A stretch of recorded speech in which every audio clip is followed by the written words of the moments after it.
Hey Met fans, Brian here. This is the Mets Mayhem Recap Show. The Mets and Cubs played Game 2 of the 3-game series at Citi Field on Saturday. The Mets came into this game at 25-14, while the Chicago Cubs were 22-17. The Mets sent Tyler McGill to the mound, looking to pick up his 4th win of the season, while the Cubs were going off a bullpen game. Brad Keller was the scheduled opener, and Cade Horton, making his Major League debut, was going to follow him as the bulk innings eater. This was the lineup that I would like to see more of during the season, except for one minor change. The Mets had Mark Vientos back in the lineup, serving as DH. Luis Angel Acuna and Brett Baty still in the lineup, a third consecutive game at second and third, respectively.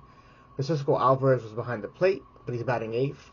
I would have swapped him with Acuna, who's batting 6th, but I see why the lineup was made the way it was, to keep the lefty-righty flow and not give an easy lane for a pitcher. I would still prefer the lineup to go with McNeil at center, but it's more of a mix and match situation. I prefer he would start in center against righties when Clay Holmes, Griffin Canning, and David Peterson are starting.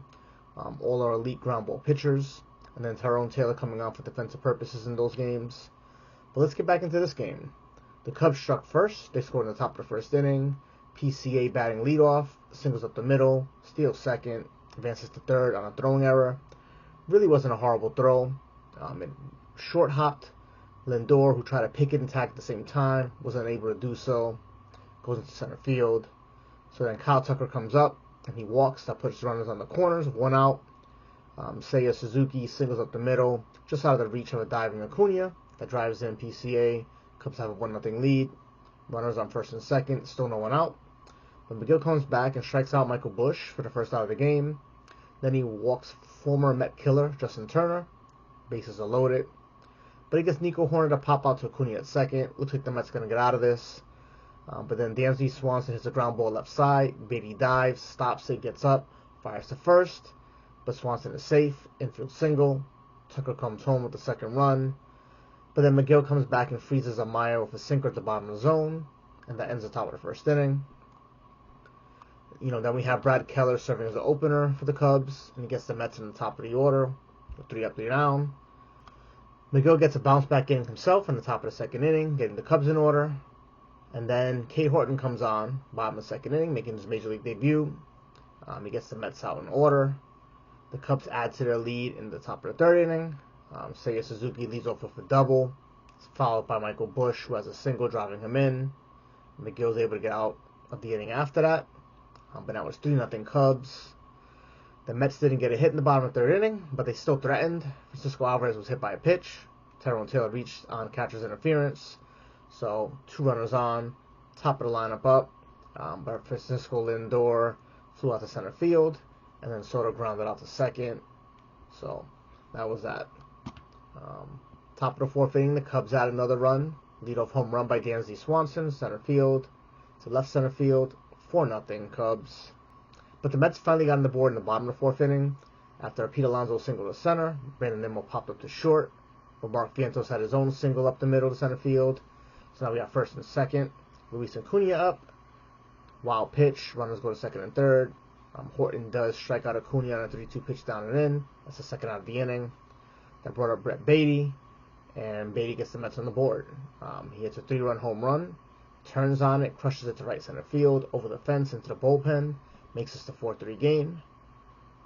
McGill starts the top of the 5th inning. He gets 2 outs, but then he gives up a single to Michael Busch. The Mets go to the bullpen. Brazoban comes on to get the final out. In the top of the 5th inning, Brazoban comes on again. His second inning of work, he gets the Cubs out in order. Bottom of the 5th inning, Horton's now facing the Mets lineup for the second time around. Lindor singles. He steals second base with 1 out. Soto up. With the way he's been hitting of late, I really was expecting Soto to get a hit here, driving Lindor. Unfortunately, he strikes out on a changeup. Brings up Alonso. 2 outs. And he hits the ball hard, but right at third base. The Mets come up empty-handed. At this point, you have a feeling that the Mets are going to come back if they can keep the Cubs where they are. At some point during the game, Brazoban gets the Cubs out in order in the top of the 6th inning, striking out a pair. In the bottom of the 6th inning, Brandon Nimmo leads off with a single. He steals second base. Okay, here we go. But Mark Vientos strikes out in another situation where we needed him to get a productive out, move the runner over at the very least. And it brings up Acuna, 1 out, and he grounds up to second base. So now we have Nimmo on third base, but it's 2 outs. Brings up Brett Baty. He almost ties this game. He hits a line drive that almost sails over left fielder Suzuki's head. Mets threaten but don't score. Top of the 7th inning. Brazoban's still on the mound for the Mets. Man, what a find in this fantastic trade that we got for him. So he gets the first out in the 7th inning. Then the Mets turn over the bullpen to Genesis Cabrera. Does his job, gets the next 2 outs. Keeps this a 1-run game. Bottom of the 7th inning. Alvarez strikes out. Then we get a Tyrone Taylor single. Francisco Lindor walk. The Mets are threatening against Horton again. Soto up. Just have that feeling right here. He's going to do something big. You know, maybe not a home run, a single, a double, something. But he strikes out again. Foul tip. Actually, not a foul tip. He thought he foul tipped it. He didn't. He missed it. Catcher caught it. Strikeout. Alonso's up. He has cooled off some. And look, we can't expect him to be on that torrid pace that he was from start to finish in this season. He grounds into a fielder's choice. Mets threaten again. Do not score. Top of the 8th inning is what hurt us.